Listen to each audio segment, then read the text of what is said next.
prescrite. En agissant selon toute la loi que Dieu, mon serviteur, t'a prescrite. Ne t'en détourne ni à droite ni à gauche. Ne t'en détourne ni à droite ni à gauche. Afin de réussir dans tout ce que tu entreprendras. Afin de réussir dans tout ce que tu entreprendras.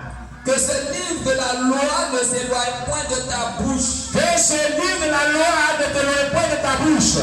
Médite-le jour et nuit. Médite-le jour et nuit. Pour agir fidèlement selon tout ce qui y est écrit. Pour agir fidèlement selon tout ce qui est écrit.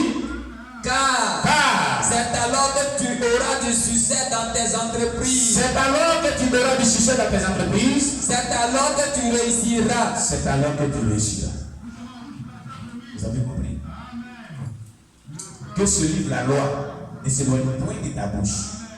Mais combien sommes-nous qui avons rapproché le livre de la loi de nos bouches? Beaucoup de personnes éloignent le livre de la loi de l'Éternel de leur bouche. Les palais manquent de méditation. Les palais manquent de lecture. Les palais manquent d'études personnelles de la Bible. On ne dit pas ici que soyez ensemble, un groupe de personnes pour lire. On dit personnellement. On parlait, Dieu s'adressait à Josué de manière personnelle. Lui seul. Il devait méditer le livre de la loi qu'on appelle aujourd'hui notre Bible. Alléluia. Aujourd'hui, pour nous, le livre de la loi, c'est la Bible. Ancien Testament comme Nouveau Testament. Ne doit pas s'éloigner de nos bouches. Nous devons la méditer avec deux séquences. Quand? À quel temps et puis à quel temps? On dit jour et nuit. Ça veut dire qu'au minimum, un enfant de Dieu doit avoir une rencontre avec Dieu très tôt le matin du jour et la nuit au coucher. Au lever du jour, tu dois prier, tu dois étudier la Bible, tu dois lire la Bible. Et retenir des leçons spirituelles que tu dois cautionner, tu dois noter et mettre en pratique cela. Le soir au coucher, avant de dormir, tu pries et tu étudies la Bible ou tu lis la Bible et tu retiens encore des leçons spirituelles que tu pries en fonction de cela. Amen. Il a dit en agissant comme cela, c'est alors que tu réussiras dans tout ce que tu entreprendras. Tu auras du succès dans toutes tes entreprises. Voilà la seule manière de pouvoir vaincre l'esprit d'échec. Tu comprends? Dieu te donne comment vaincre l'esprit d'échec. Comment avoir du succès. Comment réussir sa vie chrétienne. Comment réussir dans n'importe quel domaine de la vie. Le secret, c'est la méditation de la parole de Dieu suivie de sa mise en application. Il a dit médite-le et agis selon tout ce qui y est écrit. C'est pas ce qu'il a dit. C'est pas ce qu'il a dit. Une chose est de méditer, mais la chose la plus importante que Dieu attend de toi, c'est de mettre en pratique ce que tu retiens comme leçon spirituelle. Et cela va t'accorder la réussite, le succès dans tout ce que tu vas entreprendre sur la terre. Le bonheur, la victoire sur tes ennemis. Amen. Voilà comment l'un des éléments, disons, qui contribuent à développer une bonne relation avec Dieu. Une bonne relation avec Dieu. La vie de prière journalière, suivie de méditation de la parole de Dieu et sa mise en application. Va faire de toi un chrétien qui est vraiment mature demain, un chrétien qui a une vie qui est réussie. Alléluia. Plusieurs personnes négligent cet aspect de la vie chrétienne. Plusieurs négligent cet aspect de prière personnelle et lecture de la Bible. Plusieurs le négligent. C'est pourquoi beaucoup de personnes, leur relation avec Dieu n'est pas bonne. N'est pas bonne. Amen. Qui ne veut pas avoir de la réussite? Qui ne veut pas avoir du succès? Ce n'est pas quelqu'un. Mais la Bible dit voilà ce qu'il faut faire pour avoir de la réussite et du succès. Dieu nous donne la solution à la réussite et au succès. Mais très peu comprennent ce passage-là. Très peu le mettent en pratique, disons. Beaucoup de personnes le comprennent bien. Mais pour le vivre, c'est un problème. Amen. Alléluia. Donc, après la prière journalière et la méditation de la parole de Dieu, il faut avoir au minimum dans la semaine un jour, 6 heures, 18 heures de jeûne et prière. Tu peux dire tous les dimanches, toi qui jeûnes. Quand on l'a fait, c'est des jours de jeûne d'alliance et prière dans la semaine. un jour 6h-18h, là où tu vas te rencontrer avec, c'est un jour que tu appelles rencontre avec le Seigneur personnel. Rencontre avec le Seigneur personnel. Tu prends un jour spécial dans la semaine. Tu dis ce jour-là, je le consacre à Dieu. C'est mon jour où je passe le temps avec Dieu. Regardez donc, l'être humain peut se lever un matin. Il peut aller rendre visite à son camarade qui est dans un autre quartier. Il peut dans une autre ville, très tôt le matin. Par exemple, il peut aller rendre une visite à un ami qui est soit au quartier Delbo. Il prend rendez-vous et il dit demain je viens te rendre visite, viens passer toute la journée avec toi. Et on va vraiment passer un temps ensemble. N'est-ce pas? Ça ne se fait pas. Le matin, il se lève, il se prépare, il se lave, il prend son véhicule, il emprunte un taxi, il s'en va chez son ami. Ils vont passer tout le temps, s'il est arrivé là-bas à 8h ou 9h, ils vont passer tout le temps ensemble jusqu'au soir.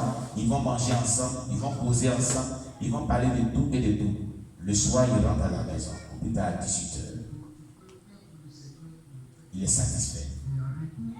Parce qu'il est content d'avoir passé assez de temps avec son ami qui voulait vraiment passer le temps avec lui. Alléluia. Mais pourquoi est-ce que nous ne passons pas assez de temps avec le Seigneur? Nous aussi. Pourquoi nous ne pouvons pas aussi prendre rendez-vous avec Dieu dans la semaine pour dire ce jour-là, je vais passer chaque semaine ce jour-là avec Dieu. Amen. Pourquoi nous ne pouvons pas faire cela aussi? Ou pourquoi nous ne le faisons pas? De même, on peut dire aussi, Seigneur, moi tous les vendredis, même moi tous les samedis, ou moi tous les dimanches, j'ai un temps de rencontre avec toi, où je vais passer le temps avec toi, en prière, en étude de la parole de Dieu. Amen. Et je vais gêner de 6h à 18h pour les besoins de ma petite famille, pour mes propres besoins, pour les besoins de l'église, pour la vie des gens, des frères et sœurs, pour intercéder pour eux. Pour prier pour ma vie. Pour prier pour la conversion des âmes, comme on l'a vu hier. Amen. Pour prier pour le salut des âmes. Alléluia. Pourquoi nous ne pouvons pas faire cela aussi? C'est ça. Gloire à Jésus. Cela est très important. Quand vous allez inclure dans la semaine un programme de ce genre avec Dieu, votre vie spirituelle sera boostée. Votre vie spirituelle deviendra vraiment une vie spirituelle agréable à Dieu. Aussi, ayez au moins, au minimum, dans la semaine, un jour aussi, où vous allez faire ce qui plaît à Dieu. Ce qui plaît à Dieu, c'est-à-dire évangéliser aussi. Parler de Dieu à quelqu'un. Ça ne serait qu'une heure du temps. Amen. Vous dites, j'ai une heure de temps au minimum pour parler de Dieu à quelqu'un et à moi dans la semaine. Il fait tout pour prendre une heure de temps pour parler de Jésus à quelqu'un. Vous le savez pourquoi? Si vous réussissez à parler de Dieu à quelqu'un et que la personne se répand de ses péchés, vous serez quelqu'un que Dieu va aimer. Parce que la Bible dit, Jésus a dit, il y a de la joie dans le ciel pour un pécheur qui se répand de ses péchés. Donc toi qui vas amener la joie dans le cœur de Dieu dans le ciel, Dieu va t'accorder des bénédictions. Amen. Car lorsque tu annonceras l'évangile à quelqu'un et que la personne va se répandre de ses péchés, il y aura de la joie dans le ciel. Qui a envoyé cette joie dans le ciel? C'est toi, à ton action d'évangélisation. Donc Dieu sera content de toi. Ce que tu demanderas à Dieu, il te l'accordera. Alléluia. Je dis Alléluia. Il y a des choses que nous pouvons faire pour attirer la faveur de Dieu à notre vie. La grâce de Dieu sur nos vies. Il y a des choses que nous pouvons faire qui attirent la faveur de Dieu et la grâce de Dieu sur nos vies. Ne manquez pas de faire certaines choses. Ne manquez pas d'accomplir certaines activités journalièrement ou quotidiennement ou hebdomadairement pour que vous voyez la main de Dieu agir dans votre vie. Amen. Et puis, maintenant, il va falloir faire tout ton effort, à moins que c'est un cas de force majeure, pour participer à toutes les rencontres en semaine de ton assemblée chrétienne. Vous savez, les chrétiens commettent un acte n'est pas bon. Quand Dieu fait un programme hebdomadaire pour une assemblée chrétienne, c'est pour tous les membres de l'assemblée chrétienne. C'est que ces personnes sont supposées être là à chaque rencontre. Car Dieu, à chaque rencontre, a une grâce particulière qu'il donne à chaque personne. Une grâce particulière qu'il donne à chaque personne. Une grâce particulière qu'il donne à chaque personne. Mais le jour qu'il vient à la rencontre et qu'il envoie ta grâce et qu'il n'est pas là, tu perds la grâce de Dieu. Tu perds la grâce de Dieu. Et c'est quand même dommage. Alléluia. Alléluia. Voilà le problème qui se pose souvent dans la vie des gens. Il manque les rencontres de Dieu.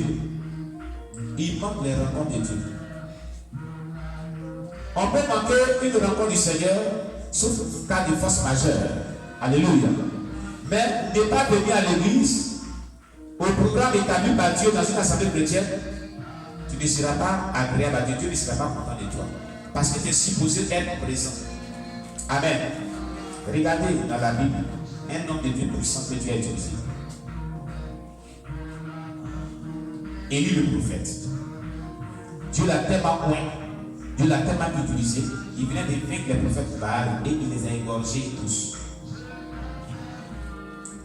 Et Jézabel cherchait à le tuer. Il a fui. Il allait dans une taverne. Amen. Il y a eu une tempête. Il y a eu un vent violent.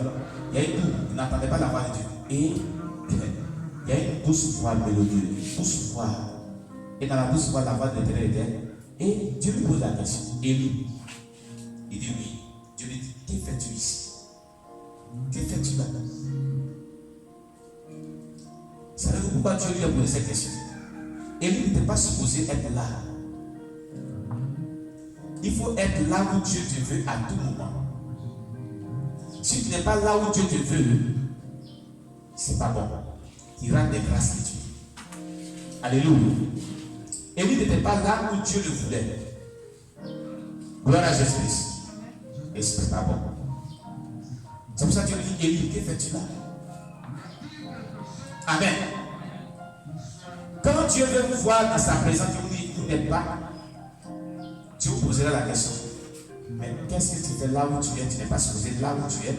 Tu n'es pas supposé être là où tu es, mais tu dois être dans ma présence. Mais que fais-tu là?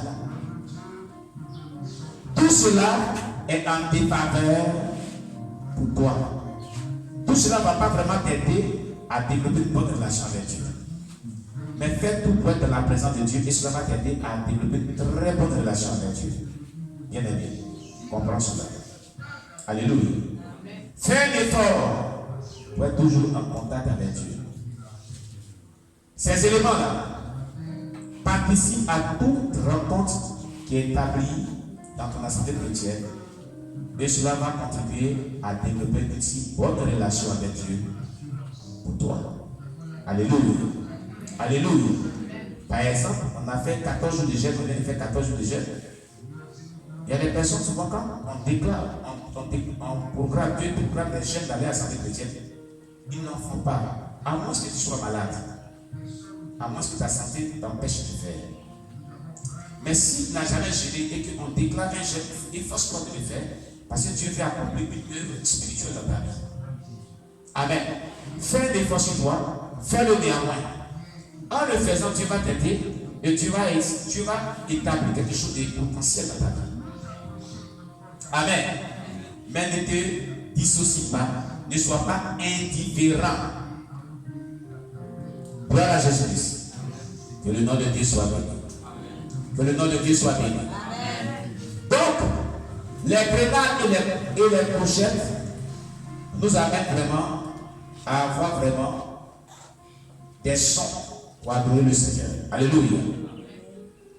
Les grenades sont à l'image du ministère terrestre des fruits de Jésus. Selon Jean chapitre 15, verset 16. Amen. On va lire Jean chapitre 15, verset 16. L'évangile de Jean chapitre 15, le verset 16.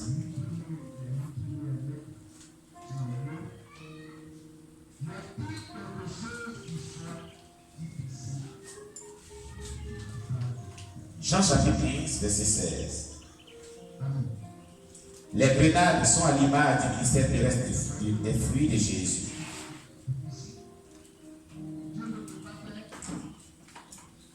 Vas-y. Jean chapitre 15, verset 16.